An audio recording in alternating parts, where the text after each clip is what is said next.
बहुत बहुत स्वागत है दोस्तों आप सभी का। आज की ये वीडियो क्लास 12 की हिस्ट्री यानी कि इतिहास सब्जेक्ट के लिए बहुत ज्यादा इंपॉर्टेंट होने वाली है। इस वीडियो में हम आपकी जो फर्स्ट बुक है यानी कि भाग 1 इससे संबंधित एग्जाम के पॉइंट ऑफ व्यू से जितने भी इंपॉर्टेंट क्वेश्चन आंसर निकल सकते हैं उन सभी को बहुत अच्छी तरह से हम यहाँ पे समझने वाले हैं। बेसिकली जो हमारे मेन इंपॉर्टेंट क्वेश्चन है वो है इस वीडियो के 8 मार्क्स यानी कि जो लॉन्ग क्वेश्चन आंसर होते हैं उसके बारे में। तो आप सभी को पता है टोटल इस बुक में आपके हैं 4 चैप्टर। यहाँ पे हमने हर एक चैप्टर से टोटल जो है 2 क्वेश्चंस लिए हैं यानी कि आने वाली ये जो 40 से 45 मिनट है इस बीच आपको इस बुक से संबंधित 8 मार्क्स के जितने भी इंपॉर्टेंट क्वेश्चन बन सकते हैं जितने भी उन सभी को बहुत अच्छी तरीके से यहाँ पे समझाऊंगा, ठीक है, जिससे आप अपने एग्जाम में बहुत अच्छे से यहाँ पे मार्क्स गेन कर सकते हो, ठीक है। और ये भी देख लेना कि 8 मार्क्स के जो क्वेश्चन होंगे ना उनमें से 3 या 4 मार्क्स के जो आपके क्वेश्चन आते हैं बेसिकली शॉर्ट लॉन्ग क्वेश्चन वो भी उसमें से निकल सकते हैं, ठीक है। तो चलिए शुरुआत करते हैं और हाँ, वीडियो अच्छी लगे तो दोस्तों को शेयर भी करना और लाइक भी करना, ठीक है। शुरुआत करते हैं। तो यहाँ पे देखो सबसे पहला मैंने आपका क्वेश्चन लिया है चैप्टर नंबर 4 से, बहुत इंपॉर्टेंट है और कई बच्चों को इसका आंसर पता भी होगा, लेकिन 8 मार्क्स में आपको एक परफेक्ट आंसर कैसे लिखना है ताकि पूरे पूरे मार्क्स आपको मिले। देखो एक एवरेज स्टूडेंट और एक टॉपर स्टूडेंट में यही फर्क होता है कि एवरेज स्टूडेंट और टॉपर लिखते आंसर वही है, उस क्वेश्चन का आंसर वही लिखते हैं, कंटेंट भी वही लिखते हैं, बट उनका जो प्रेजेंटेशन का तरीका होता है वो अलग होता है, ठीक है। अब समझिए कैसे आपको अच्छा आंसर लिखना है। तो सबसे पहले 8 मार्क्स के क्वेश्चन में आपको 2 3 4 लाइन में कम से कम 2 से 3 लाइन में एक भूमिका लिखनी है। तो इसमें हम क्या भूमिका लिखेंगे कि बुद्ध की जो शिक्षाएं हैं वो जब शिक्षाएं दिया करते थे तो वो खुद नहीं लिखा करते थे या फिर उस समय लिखी नहीं जाती थी। बेसिकली बौद्ध धर्म से संबंधित 3 पिटक जो है उसमें से एक पिटक है सुत्त पिटक। इसमें बौद्ध धर्म से संबंधित जो कहानियां दी गई, बुद्ध की शिक्षाओं से संबंधित जो कहानियां दी गई हैं उसके आधार पे इनकी शिक्षाओं को लिखा गया। अब इनमें इन्होंने कई लोगों को विवेक के आधार पे भी समझाया है, जैसे कि जब एक महिला के बच्चे की मृत्यु हो जाती है तो वो महात्मा बुद्ध के पास आती है कि आपके पास ज्ञान है, शक्ति है, पावर है, आप इसे जिंदा कर दो। महात्मा बुद्ध उन्हें कहते हैं, मतलब उनके बच्चे को जिंदा नहीं करते बल्कि उन्हें ये बताते हैं कि आखिर एक मनुष्य के लिए, इस दुनिया के लिए मृत्यु क्यों जरूरी है। तो मतलब इस तरीके से आप जो है वो एक छोटी सी भूमिका बनाओगे। फिर आती है इसकी शिक्षाओं की बारी। तो शिक्षाओं में देखो जो जो वर्ड आपको मेन याद रखने हैं वो आप यहाँ से देख सकते हैं। यहाँ पे मैंने जो रेड कलर में अंडरलाइन कर रखा है उन वर्ड को आप याद रख लेना, बाकी सेंटेंस तो आप इजीली खुद भी बना दो, ठीक है। देखो बौद्ध धर्म के अनुसार विश्व जो वो लगातार बदल रहा है, अर्थात विश्व आत्मा विहीन है, विश्व की कोई आत्मा नहीं है और यहाँ पे कुछ भी स्थायी नहीं है, ठीक है। इस क्षणभंगुर दुनिया में यानी कि जहाँ पे मनुष्य का जीवन केवल एक क्षण का है, तो इस क्षण में भी दुख जो है वो मनुष्य का एक जीवन का बहुत अहम अंग है, ठीक है। चाहे आपकी आत्मा किसी शरीर को धारण कर ले तो भी वो दुखी रहेगी, धारण नहीं करेगी तो भी दुखी रहेगी, मतलब दुख तो चलेगा भाई, हमेशा चलेगा, ठीक है। उन्होंने कहा है कि यदि आपको दुखों से मुक्ति पानी है तो आपको ऐसा नहीं कि दुख की घोर तपस्या का मार्ग अपनाना है, जैसा कि महात्मा बुद्ध ने किया था। जब ये शिक्षा मतलब इस बेसिकली तपस्या कर रहे थे तो कई महीने तक यानी कि कई दिनों तक इन्होंने खाना नहीं खाया था, तो इनकी हालत जो है वो एकदम मृत्यु के समान होने वाली थी, तो इन्होंने घोर तपस्या के मार्ग को छोड़ दिया। तो ये कहते हैं कि घोर तपस्या का मार्ग मतलब एक मध्यम मार्ग अपनाओ, ठीक है। साथ ही साथ यदि आपको जन्म मृत्यु का जो चक्र है, अर्थात ये जो आत्मा होती है शरीर धारण करती है छोड़ती है, ये जो चक्र है इससे छुटकारा पाना है तो इसके लिए तुम्हें स्वयं कर्म, तुम्हें स्वयं ही कार्य करना होगा, कोई दूसरा आके तुम्हारे लिए कार्य नहीं करेगा, ठीक है। साथ ही साथ बुद्ध जो थे वो ये मानते थे कि भाई मानव जो है उसने समाज का निर्माण किया ना कि ईश्वर ने। इसीलिए जितने बड़े बड़े राजा हैं, गृहपति, कुलीन वर्ग हैं, बड़े बड़े अमीर वर्ग हैं, उनसे ये कहते हैं कि देखो समाज का निर्माण आप लोगों ने ही किया है, हम जैसे मानवों ने ही किया है, तो हमें जितने भी गरीब लोग हैं इनके प्रति एक अच्छा व्यवहार रखना चाहिए, ठीक है।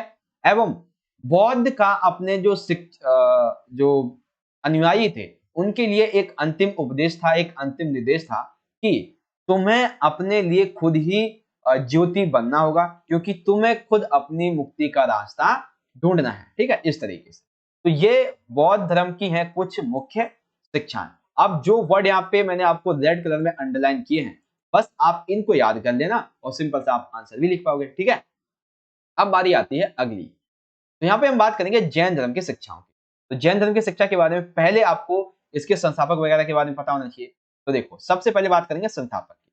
तो जैन धर्म के संस्थापक है बच्चों ऋषभ देव। कौन है? ऋषभ देव। और जैन धर्म में टोटल जो है 24 तीर्थंकर हुए हैं और 24वें तीर्थंकर थे बच्चों महावीर, ठीक है। तो हालांकि जैन धर्म की जब शिक्षाओं लिखोगे तो मर्जी है आपकी, इसे लिखो या ना लिखो, डज नॉट मैटर, लेकिन हाँ आपको पता जरूर होना चाहिए, क्योंकि क्या पता इसको एमसीक्यू में पूछ लिया जाए। इसीलिए मैं आपको हर एक टॉपिक का ना इंपॉर्टेंट पॉइंट भी समझा देता हूँ हर एक चीज का, ठीक है। अब इनकी शिक्षाएं समझो। तो पहली शिक्षा है बच्चों इनकी कि संपूर्ण विश्व प्राणवान है, यानी कि मनुष्य मनुष्य इसमें तो प्राण है ही, साथ ही साथ पत्थर, चट्टान, जल या जो भी निर्जीव चीज है, हर एक वस्तु में प्राण है। दूसरा है जीवों के प्रति हिंसा, मैं इसको अंडरलाइन करना भूल गया।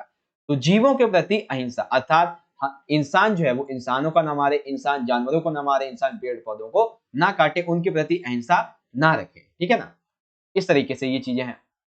फिर तीसरी यहाँ पे आ जाती है पुनर्जन्म का चक्र, अर्थात जैन धर्म के अनुसार जो कर्म आज आप कर रहे हो उसका फल आपको अगले जन्म में भोगने को मिलेगा, ठीक है ना। ये मत सोचना आज आपने गलत कार्य किया, आज आपने किसी के साथ अत्याचार किया है तो आप अत्याचार के भागी नहीं बनोगे, अगले जन्म में आप अत्याचारी मतलब उसके शासित बन जाओगे बेसिकली, इस तरीके से, ठीक है।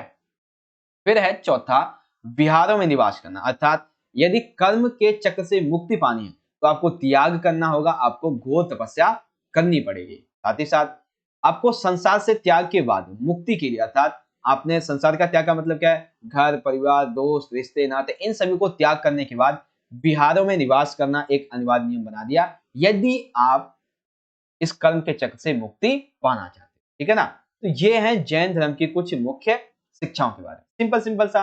बात करें बौद्ध धर्म की शिक्षाएं तो ये सभी आप लिख देंगे इजीली, आप चाहो तो बच्चों इसका स्क्रीनशॉट भी ले सकते हो, ठीक है, स्क्रीनशॉट भी ले सकते हो। फिर यहाँ पे जैन धर्म की शिक्षाएं आ जाती हैं तो इन सभी को इजीली आप पढ़ सकते हो। अब इस चैप्टर का एक और मोस्ट इंपॉर्टेंट क्वेश्चन है, वो ये है कि सांची का स्तूप बच गया लेकिन अमरावती का स्तूप नष्ट हो गया, समझाइए कैसे। दो क्वेश्चन है यहाँ पे, याद रखना। सांची के स्तूप के संरक्षण के बारे में, किस तरीके से वो बचा, खोज कैसे हुई, अमरावती स्तूप की खोज कैसे हुई, वो नष्ट कैसे हुआ, इसके बारे में। तो पहले पॉइंट को डिस्कस करेंगे अमरावती के स्तूप के नष्ट होने के बारे में। देखो बेसिकली अमरावती के स्तूप के नष्ट होने में टोटल यहाँ पे जो वो 4 से 5 कारण हमारे सामने आते हैं, ठीक है। पहला कारण है इसकी खोज और राजा की गलती, अर्थात 1796 में एक स्थानीय राजा थे अमरावती के आसपास के, उन्होंने क्या किया, यहाँ पे अपना महल बनवाना चाहते थे, तो उन्होंने यहाँ पे खुदाई शुरुआत करवाई, ठीक है। तो उन्हें कुछ यहाँ पे कुछ मूर्तियां कुछ पत्थर वगैरह मिले, तो वो उन्हें चीज को समझ ही नहीं पाए कि यहाँ पे कोई स्तूप वगैरह हो सकता है, मंदिर टाइप में कुछ हो सकता है, या फिर कोई ऐतिहासिक स्मारक हो सकती है, वो नहीं समझ पाए इस चीज को, और वो खुदाई करते चले गए। और जब उन्हें एहसास हुआ इस चीज का कि यहाँ पर तो कोई स्तूप टाइप में हो सकता है, तब तक तो बहुत देर ही चुकी थी, बहुत सारे उसके पत्थर मूर्तियां वो तोड़ चुके थे, खराब कर चुके थे, ठीक है। दूसरा था कॉलिन मैकेंजी।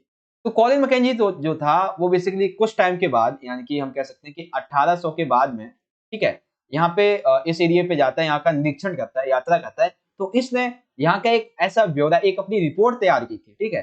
तो वो उस रिपोर्ट को छपवाना चाहता था, लेकिन वो छपी नहीं, अगर छप जाती तो अमरावती बच जाता, क्योंकि लोगों को पता चल जाता।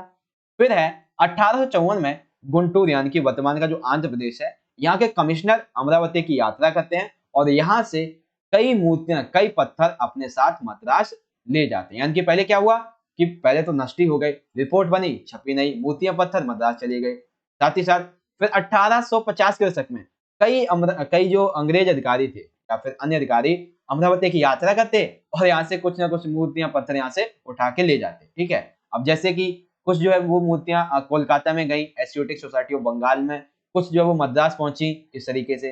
एंड सिंपल सी बात है, जितने अधिकारी आए कुछ ना कुछ यहाँ से उठा के लेते चले गए, ठीक है। तो इसलिए अमरावती स्तूप नष्ट हो गया। एक कारण आप ये भी लिख सकते हो कि जब अमरावती स्तूप की खोज होती है तब लोगों को स्तूप की महत्वता यानी कि स्तूपों की इंपॉर्टेंस इसके बारे में पता नहीं होता, ठीक है। तो ये भी आप इजीली लिख दोगे। तो पहला हो गया अमरावती के बारे में। सेकंड की अब हम बात करते हैं सांची के स्तूप के संरक्षण के बारे में, ठीक है। देखो बेसिकली सांची के स्तूप के बारे में 1818 में जब सांची की खोज हुई, सांची के स्तूप की खोज हुई, तो टोटल 4 तोरण द्वार थे, जिसमें से 3 तोरण द्वार जो थे वो बिल्कुल सही थे, एक जो था वहीं पे मतलब टूटा सा पड़ा था, लेकिन सही था, वो अच्छी हालत में था, सिंपल सा, ठीक है। लगा नहीं था, जैसे हमारे गेट होते हैं ना वैसे लगे नहीं थे, बस ऐसे ही रखा हुआ था एक तरीके से, ठीक है। तो सबसे पहले यहाँ पे इसका संरक्षण की बात करें, यानी कि सांची का स्तूप बच क्यों गया था। सबसे पहला था यहाँ पे शाहजहां बेगम के बारे में। तो शाहजहां बेगम ने फ्रांसीसी और अंग्रेज इन दोनों को वास्तविक कलाकृतियां ले जाने के स्थान पर प्लास्टिक की कृतियां अर्थात सांची के स्तूप की जो मुख्य मूर्तियां पत्थर वगैरह होते हैं उनको ये लोग ना ले जाएं, बल्कि इन्हें उसकी एक नकल दे दी, इसको फ्रांसीसी और अंग्रेजों को, कि आप ये ले जाओ, और ये राजी भी हो गए थे। पहली बात।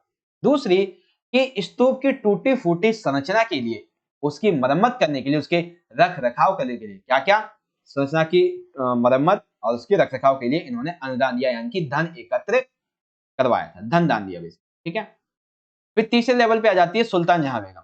तो ये शाहजहां बेगम की उत्तराधिकारी हैं, यानी कि इन्हीं की ये उत्तराधिकारी हैं। तो इन्होंने यहाँ पर सांची में एक संग्रहालय व अतिथिशाला बनवाने के लिए अनुदान दिया था। ठीक। उसके बाद और भी कई कारण है, जैसे कि किसी भी तरह से स्तूप पर जो था रेल ठेकेदार की यहाँ पे या फिर कोई निर्माता जो था उसकी नजर यहाँ पे जल्दी से नहीं पड़ी, तो ये इसलिए भी बचा रहा। ये उन लोगों की नजरों से बचा रहा जो हर एक वस्तु को यहाँ से उठा उठा के, जैसे अमरावती से था, उठा उठा के लेके चले गए कहीं मद्रास, कहीं एशियोटिक सोसाइटी ऑफ बंगाल, लेकिन इस संबंध में उनकी नजर यहाँ पे नहीं पड़ी। साथ ही साथ अमरावती स्तूप की खोज पहले हो गई थी तो लोगों को उसके बारे में पता नहीं था, लेकिन जब वो नष्ट होने के कगार पे आया तब लोगों को पता चला इसकी इंपॉर्टेंस के बारे में। तो सांची के स्तूप जब खोज हुई तो इंपॉर्टेंस का पता था, इसीलिए इसके संरक्षण के लिए ये सारे जो इंतजाम किए थे वो किए गए। ठीक है। अभी एक पॉइंट यहाँ पे और ये आ जाएगा कि जॉन मार्शल ने जो रिपोर्ट तैयार की थी अमरावती के बारे में, वो छपी नहीं, लेकिन जो इसने सांची के स्तूप के बारे में तैयार की थी वो रिपोर्ट इसने दी थी सुल्तान जहां बेगम को। ठीक है। याद नहीं है वैसे शाहजहां या सुल्तान जहां, जो भी है। अच्छा मुझे बताओ कमेंट में कि जॉन मार्शल ने सांची के स्तूप पर अपनी रिपोर्ट को, अपनी फाइल को किसे सौंपा था? तो उन्होंने इसके खंड के प्रकाशन के लिए बेसिकली अनुदान भी दिया था, कई सारे तरीके अपनाए ताकि उनकी इस रिपोर्ट को प्रकाशित किया जाए, और जब प्रकाशित हुई तो सांची के स्तूप के महत्वता को लोगों को पता चल गया था सिर्फ। ठीक है। यहाँ पे आपको समझ में आ गया भाई कि अमरावती जो वो नष्ट क्यों हो जाती है और सांची का स्तूप जो क्यों बच जाता है। ठीक है। सिंपल सा। आई होप आपको वीडियो अच्छी लगी होगी, लाइक करें, शेयर करें। चलिए आगे बढ़ते हैं। कोई भी क्वेरी क्वेश्चन डाउट होती है तो आप हमें इंस्टाग्राम पे मैसेज कर लीजिए, और ये हमारा टेलीग्राम ग्रुप का लिंक है, आप चाहे तो इसे ज्वाइन कर सकते हैं। चलिए अब यहाँ पे है, हाँ, चैप्टर 1 आ गया है आपका कि हड़प्पा सभ्यता की खोज कैसे हुई एवं इसके अतीत से जोड़कर पूरा करने की समस्याएं बताएं। देखो, हड़प्पा सभ्यता की खोज में आपको 3 से 4 पॉइंट लिखने हैं और अतीत को जोड़कर यानी कि इसके इतिहास को जोड़ने की जो समस्याएं हैं उसके बारे में हमें समझ। तो सबसे पहले हड़प्पा सभ्यता की खोज। सबसे पहले हम बात करेंगे बच्चों दयाराम साहनी की। ठीक है। तो दयाराम साहनी ने क्या किया था, 1921 में हड़प्पा नामक स्थल का उत्खनन किया और यहाँ पे कई मोहरों को निकाला। ठीक उसी के एक वर्ष के अंतराल में ही उसी दौरान दाखलदास बनर्जी ने 1922 में मोहनजोदड़ो नामक स्थान का उत्खनन किया और वैसे ही मोहरें इसे प्राप्त हुई जैसे कि हड़प्पा से हुई थी। तो दो क्षेत्रों में एक ही जैसी मोहरों के पाए जाने से ये अंदाजा लगाया गया कि संभवतः ये सभी एक ही सभ्यता से जुड़े हुए थे। और यहाँ पे एक निर्णायक, एक ऐतिहासिक मोड़ आया 1924 में। जॉन मार्शल ने, जो कि 1924 में भारतीय पुरातत्व सर्वेक्षण के डायरेक्टर थे, इन्होंने सिंधु घाटी में एक नवीन सभ्यता की खोज की, जिसको सिंधु घाटी सभ्यता या फिर हड़प्पा सभ्यता के नाम से भी जाना जाता है। ठीक है। लेकिन अब इनकी खोज पर प्रश्न चिन्ह लगाया, किन्होंने प्रश्न चिन्ह लगाया? एस.एन. राव ने। इन्होंने अपनी किताब में लिखा, किताब का नाम था the story of Indian archaeology. इसमें इन्होंने लिखा कि जॉन मार्शल ने भारत की इस सभ्यता को जहां पर पाया था वो 3000 साल और पीछे था। यानी कि मान लेते जॉन मार्शल ने कहा कि ये जो सभ्यता है वो अभी से मान लेते हैं 3000 की, मान लेते हैं कि 1000 की है, यानी कि 1000 ईस्वी की है बेसिकली। तो 3000 वर्ष पहले की ऑलरेडी है, यानी कि ये 2000 ईसा पूर्व की है। ठीक है ना। ऐसा किसका मानना था? एस.एन. राव। ठीक है।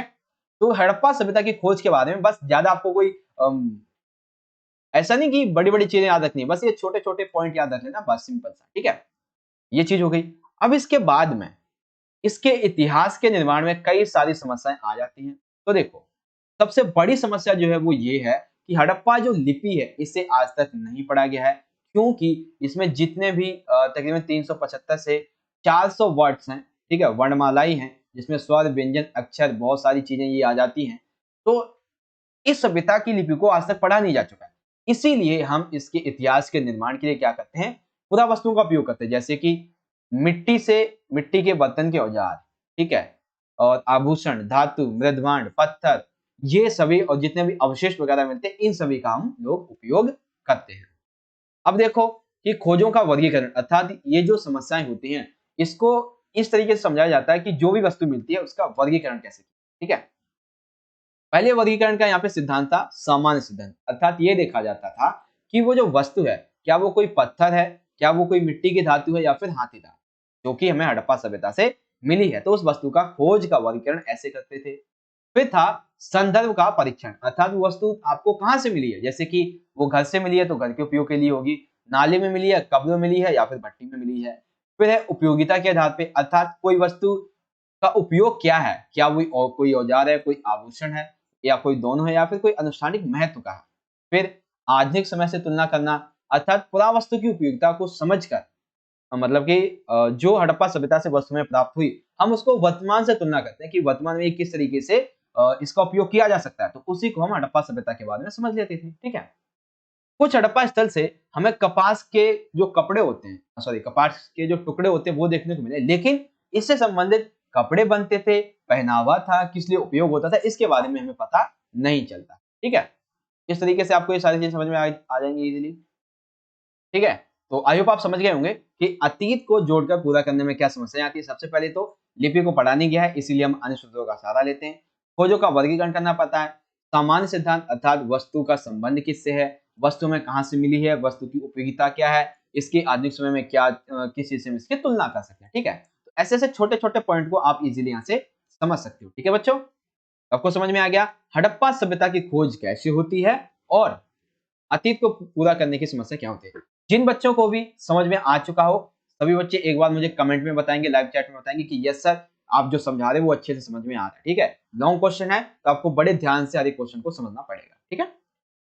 अगला अगला क्वेश्चन है यहाँ पे बहुत इंपॉर्टेंट है, ये क्वेश्चन है मोहनजोदड़ो के बारे में, या फिर इस क्वेश्चन को ऐसे भी पूछा जा सकता है हड़प्पा सभ्यता के शहरी केंद्र के रूप में मोहनजोदड़ो की अद्भुत विशेषताएं हैं, अर्थात हड़प्पा शहर या फिर ऐसे भी पूछा जा सकता है हड़प्पा सभ्यता में एक नियोजित शहरी केंद्र की विशेषताएं बताओ।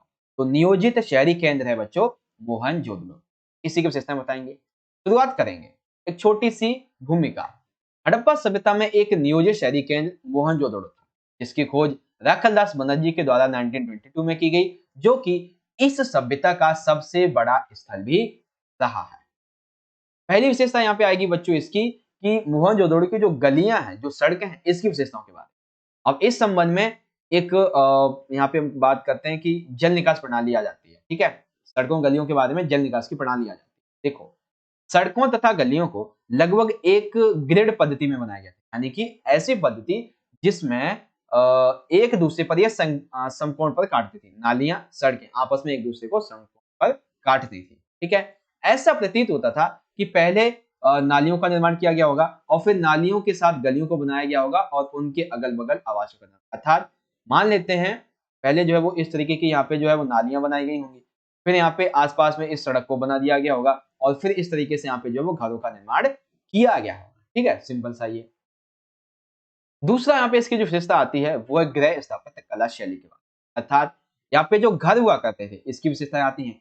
तो घर में क्या था, जो आंगन है, आंगन आंगन के चारों तरफ कमरों का निर्माण किया जाता था और इस आंगन का उपयोग खाना पकाने के लिए और कताई के अन्य कार्यों को करने के लिए किया जाता था, ठीक है। ध्यान से समझते चलना। अब यहाँ पे गृह में ये जो घर हुआ करते थे यहाँ पे जो निचले कमरे होते थे, निचले कमरे का मतलब समझे आप कि यहाँ से हमें सीढ़ियों के भी अवशेष मिले, अर्थात यहाँ पे दूसरी मंजिल तक के भी अवशेष हमें को मिलते हैं। तो जो निचले कमरे होते थे यहाँ पे खिड़कियां नहीं होती थी, ठीक है, एवं दरवाजों से आंगन का सीधा अवलोकन नहीं किया जा सकता। अच्छा एक चीज क्वेश्चन एक 3 मार्क्स में या 4 मार्क्स में ये बन सकता है कि हड़प्पा सभ्यता के लोग निजता अर्थात प्राइवेसी को कैसे महत्व देते थे। तो अब क्या बताओगे कि सबसे पहले तो निचले कमरे में खिड़कियां नहीं हुआ करती थी, आंगन से आप सीधा मतलब जो मेन दरवाजा है उससे आंगन का आप सीधा अवलोकन नहीं कर सकते थे, राहगीरों के लिए अलग से कुएं बनवाए गए थे। तो ऐसे ऐसे पॉइंट आप उसमें लिख दोगे, ठीक है। क्वेश्चन आया दिमाग में तो बता दिया, याद रखना, ठीक है।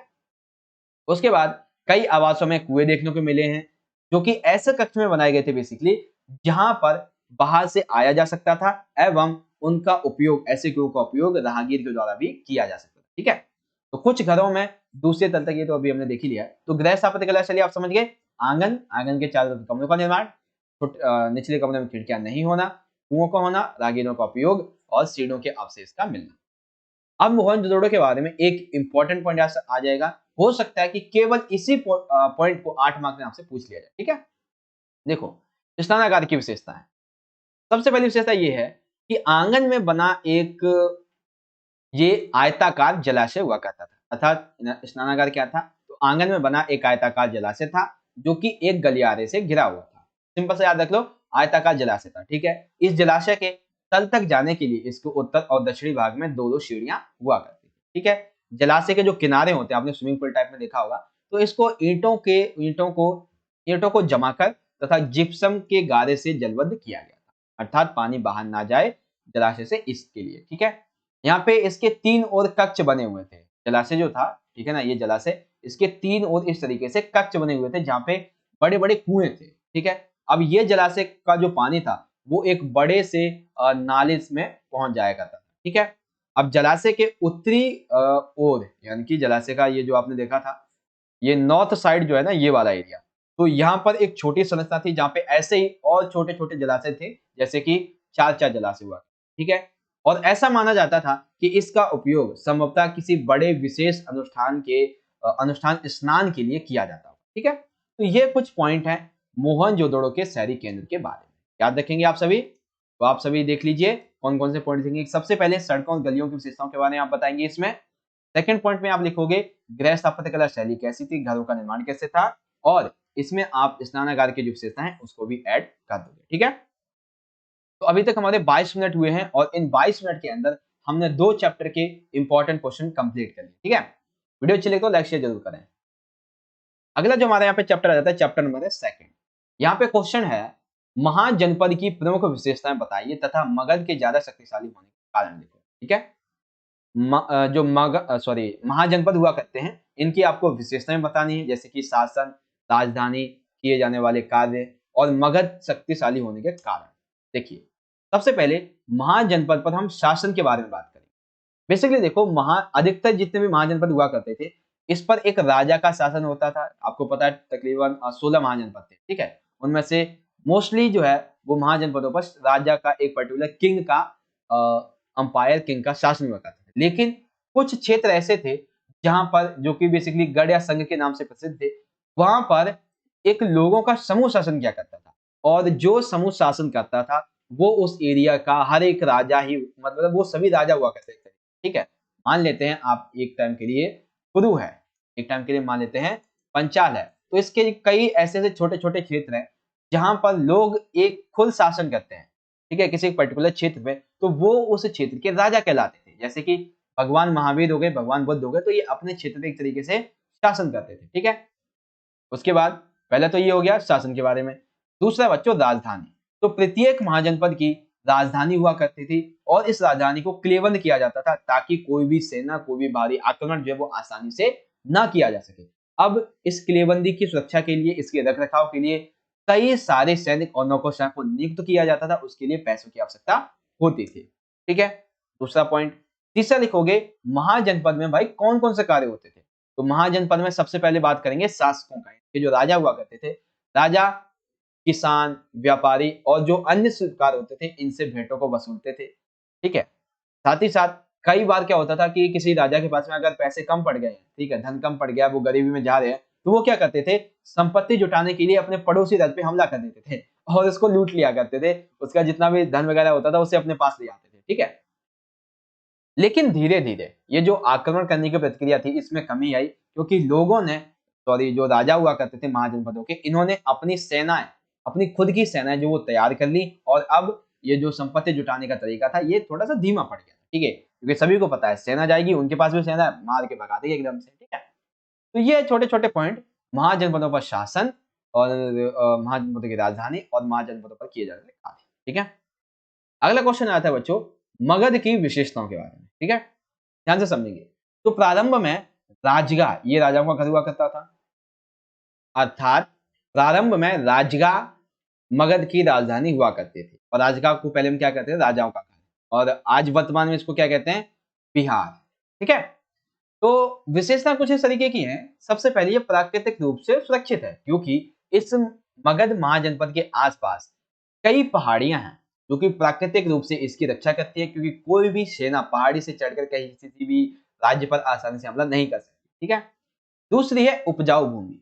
यहाँ की भूमि काफी उपजाऊ है क्योंकि ये गंगा और सोन नदी के आसपास का एरिया है।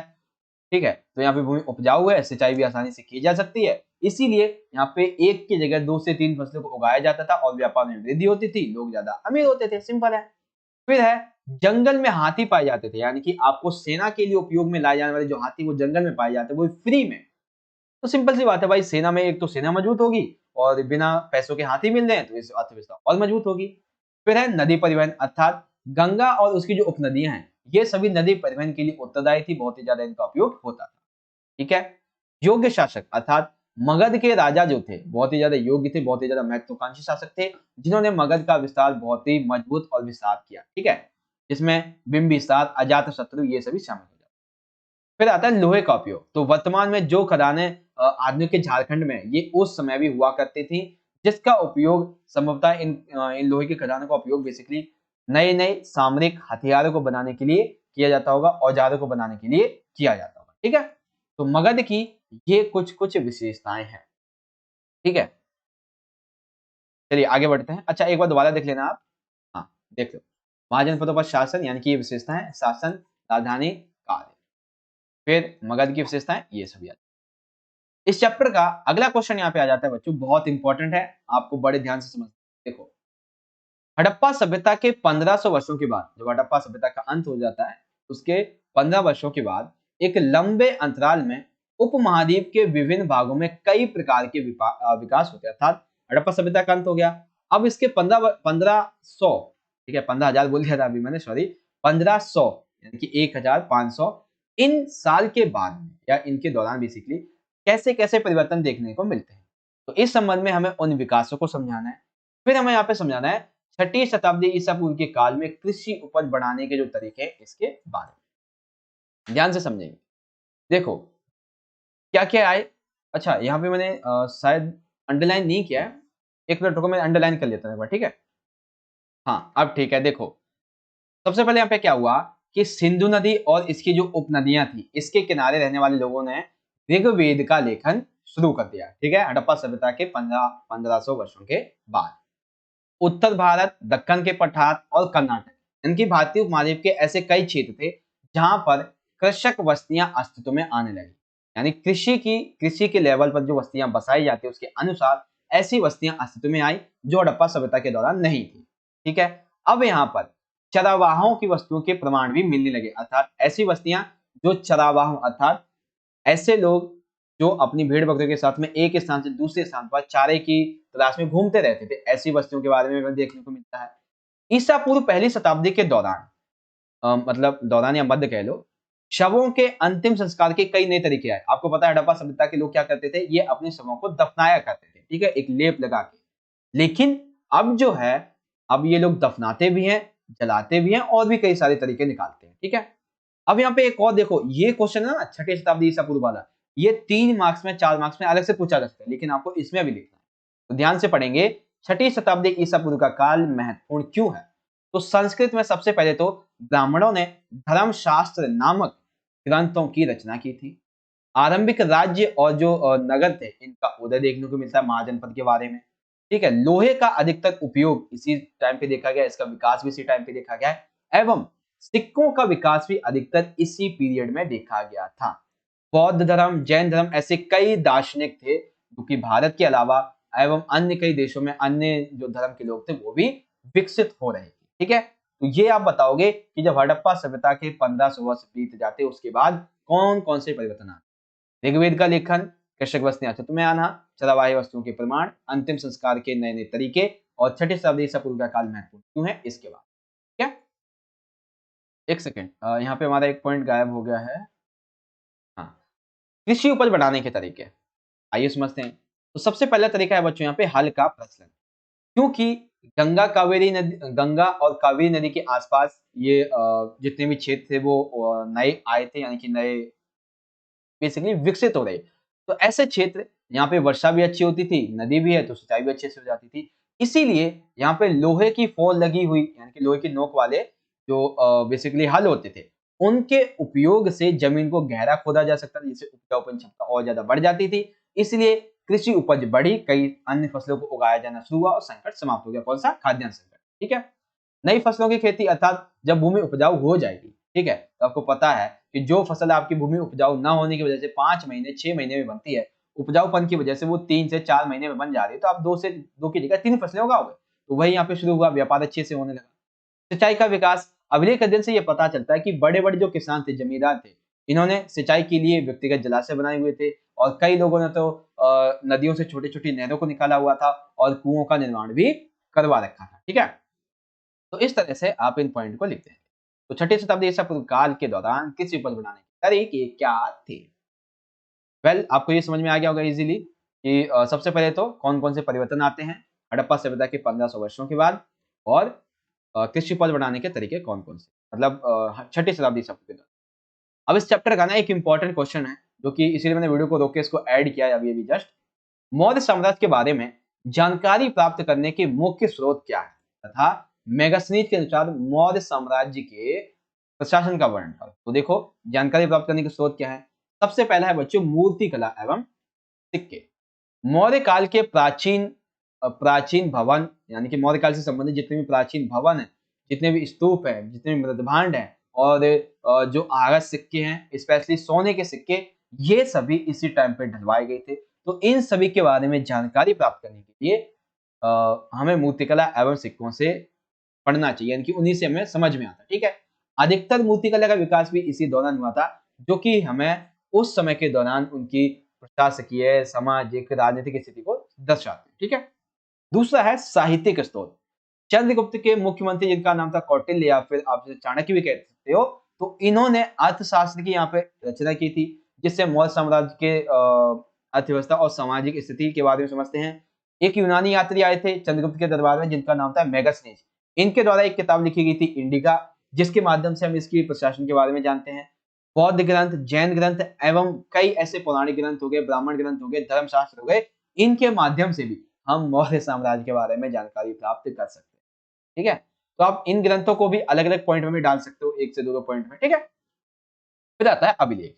तो मौर्य साम्राज्य से प्राप्त जो अभिलेख हैं, वो हमें मौर्य साम्राज्य के युद्धों के बारे में, भूमि के बारे में, भूमि दान के बारे में, उनके धार्मिक गतिविधियों के बारे में बताते हैं। फॉर एग्जाम्पल अशोक शासक, तो अशोक शासक ने धम्म के प्रचार के लिए अभिलेखों का निर्माण करवाया था। उसने कई महामत अधिकारियों को भी नियुक्त किया था। तो ऐसे में इन सभी की जानकारी प्राप्त करने के लिए मौर्य साम्राज्य का अध्ययन बहुत ही ज्यादा जरूरी है। ठीक है। एवं इसके स्रोत क्या है वो तो हमने देख लिया। ठीक है। अब बारी आ जाती है कि मौर्य साम्राज्य के प्रशासन में मेगास्थनीज के अनुसार क्या कहा। तो सबसे पहला पॉइंट है, टोटल यहाँ पे 5 राजनीतिक केंद्र हुआ करते थे। एक तो थी राजधानी पाटलिपुत्र, जिसे वर्तमान में पटना कहते हैं। 4 थे प्रांतीय केंद्र, तक्षशिला, उज्जैनी, तोसली और स्वर्णगिरी।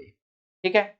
सैनिक गतिविधियों के लिए यहाँ पे एक समिति थी और 6 उप समितियां हुआ करती थी, अर्थात मेगास्थनीज कहते हैं। यहाँ पे सैनिक गतिविधियों के संचालन के लिए पहले तो एक समिति हुआ करती थी और 6 उप समितियां होती थी, जिसके अपने अलग अलग कार्य हुआ करते थे।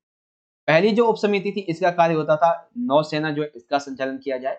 दूसरी उप समिति का काम होता था यातायात, खान पान की देखरेख करना। तीसरी उप समिति का काम होता था जो पैदल सैनिक है इनका संचालन। चौथी उप समिति का कार्य होता था अश्वरोही। पांचवी का कार्य होता था रथारोही और छठी का कार्य होता था हाथियों का संचालन करना। ठीक है। इसमें जो दूसरी उप समिति है ना, इसका कार्य थोड़ा सा ज्यादा था, जैसे कि उपकरण को ढोना, यानी कि कई बार राजा जो है वो किसी के यहाँ पे मिलने जाते हैं, युद्ध होता है, तो ऐसे में उपकरण को ढोना, इसके लिए बैलगाड़ी का प्रबंध करे। सैनिकों के लिए भोजन तथा जानवरों के लिए चारे की व्यवस्था करना एवं सैनिक जो है वो अगले दिन अपने कार्य को सही से कर सके, तो उनकी देखभाल के लिए कुछ सेवकों की नियुक्ति करना, ताकि वो पूरी रात अच्छे से अपनी बिता सके। ठीक है। तो मेगास्थनीज के अनुसार ये है इसकी मौर्य साम्राज्य की प्रशासन। ठीक है। तो सिंपल वे में मैंने आपको समझा दिया, यहाँ पे इजीली आप समझ गए। ठीक है। तो ये हो गया हमारा चैप्टर नंबर 2 खत्म। आई होप आपको समझ में आएगा कि बहुत अच्छे तरीके से। वीडियो अच्छी लगी तो लाइक शेयर जरूर कीजिएगा। ठीक है। अब यहाँ पे आ जाते हैं हमारे चैप्टर नंबर 3। चैप्टर नंबर 3 में क्वेश्चन बच्चों, ये आपके बोर्ड के सैंपल पेपर में भी है, आपके मिड टर्म के भी सैंपल पेपर में भी है, तो बहुत ध्यान से महाभारत काल के दौरान देखे गए पारिवारिक संबंधों का वर्णन कीजिए। अर्थात महाभारत काल के दौरान जो पारिवारिक संबंध हुए थे, ठीक है, इसको आपको दर्शाना है। ठीक है।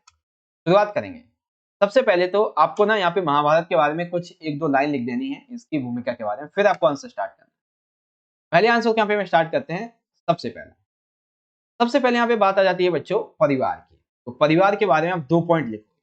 परिवार जो था वो एक समूह का हिस्सा हुआ करते थे, यानी कि जिसमें कई लोग एक साथ रहा करते थे, जिसे हम संबंधी कहते थे। अगर तकनीकी भाषा में कहें तो इन लोगों को, इस परिवार को हम जाति समूह कह देते थे। ठीक है, बेसिकली हर एक परिवार जो था वो एक जैसा नहीं होता था, क्योंकि परिवार के लोगों की गिनती जो थी वो उनके रिश्ते के आधार पे और उनके क्रियाकलापों के आधार पे की जाती थी। जैसे चचेरा, मौसेरा, फूफा, बुआ, इस तरीके से। ठीक है, और कोई प्राथमिक क्रियाकलाप करता है, द्वितीय क्रियाकलाप करता है, शिक्षा वाला कार्य करता है, मेहनत वाला कार्य करता है, मजदूरी करता है। तो ऐसे में सभी में भिन्नता देखी जाती थी, एक ही जैसे सारे परिवार नहीं हुआ करते।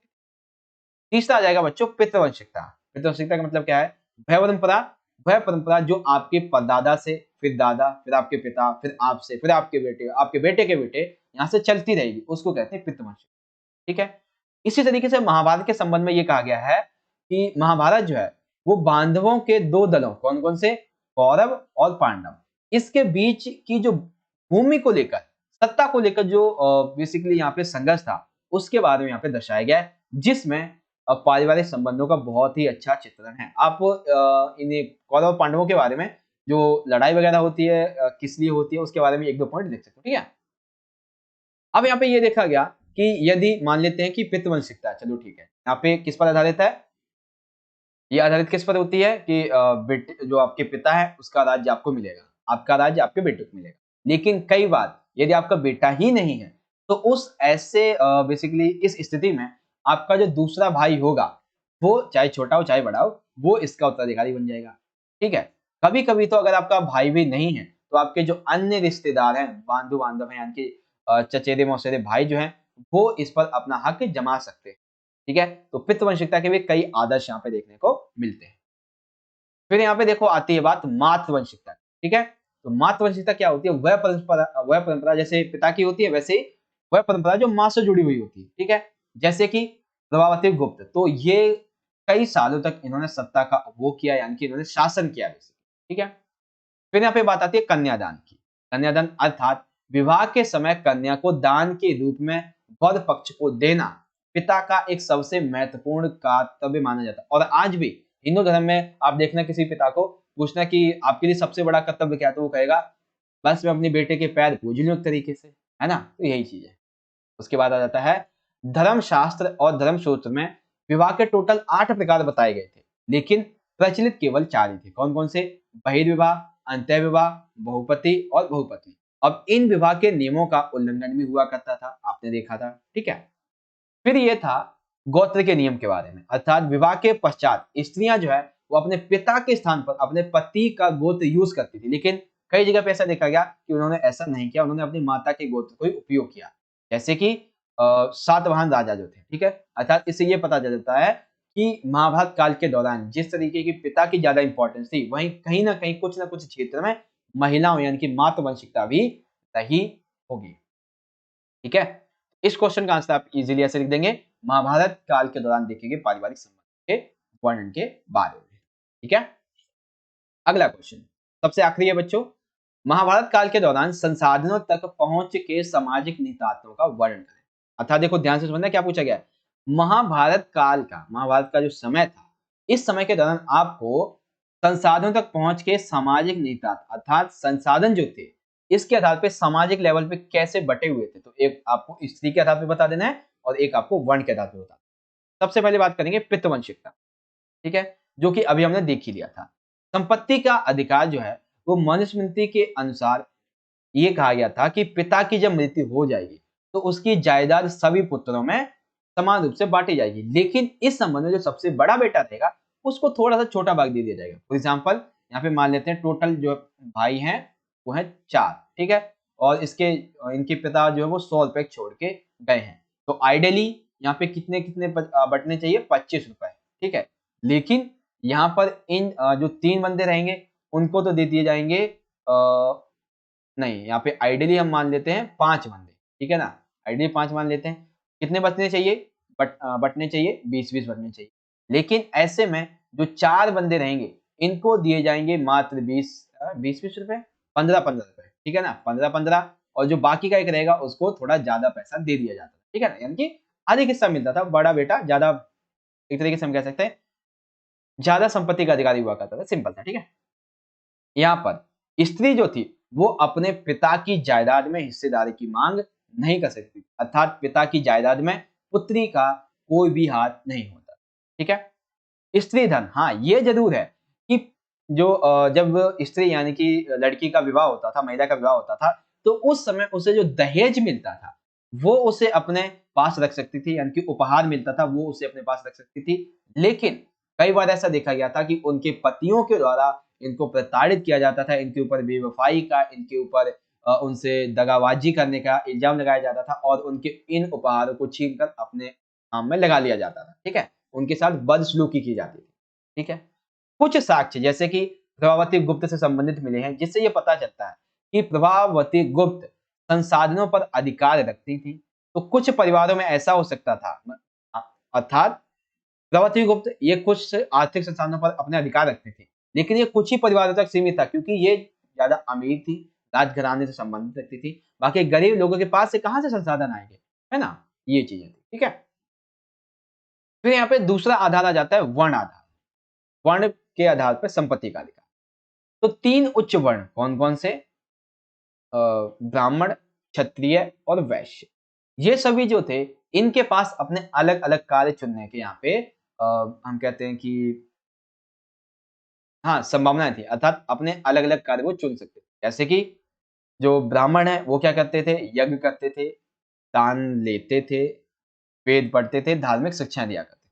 क्षत्रिय क्या करते थे, ये भी यज्ञ करवाते थे, दान देते थे, लोगों की सुरक्षा करते थे। शूद्र क्या करते थे, ये व्यापार करते थे, ठीक है, शिल्पकार वगैरह करते थे। लेकिन यहाँ पे जो शूद्र थे इनके लिए केवल एक ही आय का स्रोत था, वो था इन तीनों ही उच्च वर्णों की सेवा करना, ठीक है। समाज में ब्राह्मण और क्षत्रिय की जो स्थिति थी वो अधिकतर समय थी, अर्थात ब्राह्मण और जो क्षत्रिय थे वो संसाधनों के आधार पर बहुत ज्यादा विकसित थे, ठीक है। ब्राह्मण ग्रंथ जो थे जैसे कि धर्म सूत्र, धर्मशास्त्र, इसमें वर्ण व्यवस्था को उचित बताया गया था, ठीक है, ब्राह्मण ने इसे उचित बताया। एक अन्य स्थिति भी थी, अर्थात देखो ये जो क्वेश्चन था हमारा कि सामाजिक निहितार्थों को समझाओ, तो एक पॉइंट तो पितृवंशिकता के बारे में हमने लिख दिया, दूसरा पॉइंट यहाँ पे वर्ण संपत्ति के आधार पर लिख दिया, तीसरा पॉइंट यहाँ पे आ जाएगा एक अन्य स्थिति, अर्थात ऐसी स्थिति जहां पे दानशील आदमी का सम्मान किया जाता था और जो व्यक्ति अपने पास अपने पैसे को एकत्र करके रखता था उसे कृपण यानी कि अर्थात घृणा की दृष्टि से देखा जाता था। तो तीन स्थिति हुआ करती थी, कौन कौन सी, एक स्थिति जिसमें पितृवंशिकता के आधार पर होता था, बेटा अधिक बड़ा पुत्र अधिक जमीन यानी कि अधिक हाँ विशेष भाग का अधिकारी होता था, पुत्री अपने पिता के संबंध में इसके लिए जो है मांग नहीं कर सकती थी, उसके लिए वही सब कुछ होता था जो उसे विवाह के समय मिलता था। वर्ण के आधार पे तीन के लिए, तीन उच्च वर्णों के लिए तो कई आय के स्रोत थे, लेकिन जो सबसे आखिरी था शुद्ध, उसके लिए कोई भी आय का स्रोत नहीं था। अन्य स्थिति, जो लोग दान करते थे वो अच्छे थे और जो लोग अपने लिए धन एकत्र करते थे, संचित करते थे, उन्हें कृपण यानी कि घृणा की दृष्टि से देखा जाता था, ठीक है। तो ये क्वेश्चन भी आपको इजीली यहाँ से समझ में आ चुका होगा। तो इस तरीके से बच्चों आज की इस वीडियो का हमारा जो टॉपिक था, ठीक है, आपकी जो फर्स्ट बुक थी इसके 8 मार्क्स के क्वेश्चंस के बारे में बहुत अच्छी तरीके से आपको यहाँ पे समझ भी आ गया होगा, ठीक है बच्चों। तो यहाँ पे वीडियो को एंड करते हैं। वेल जैसा कि मैंने आपको बताया था कि 40 से 45 मिनट लगेंगे, तो ऑलरेडी हमारे 44 मिनट्स हो चुके हैं, जिसमें हमने आपकी फर्स्ट बुक के हर एक 8 मार्क्स के इंपॉर्टेंट क्वेश्चन को बहुत अच्छे तरीके से समझ लिया है ना। तो आपको वीडियो कैसी लगी, आप सभी जो है वो फीडबैक जरूर देना अपना कमेंट बॉक्स में। वीडियो अगर अच्छी लगी हो तो लाइक करना, शेयर करना और चैनल को सब्सक्राइब भी कर लीजिएगा ऐसे इंपॉर्टेंट वीडियोस के लिए। और अगर आपका कोई भी कोई क्वेश्चन डाउट होता है तो आप हमें इंस्टाग्राम में मैसेज कर सकते हो, ये हमारी आईडी है, ठीक है। वेल मिलते हैं आपसे अगली वीडियो में, तब तक के लिए आप सभी पढ़ते रहें, अपना ख्याल रखें। जय हिंद, वंदे मातरम।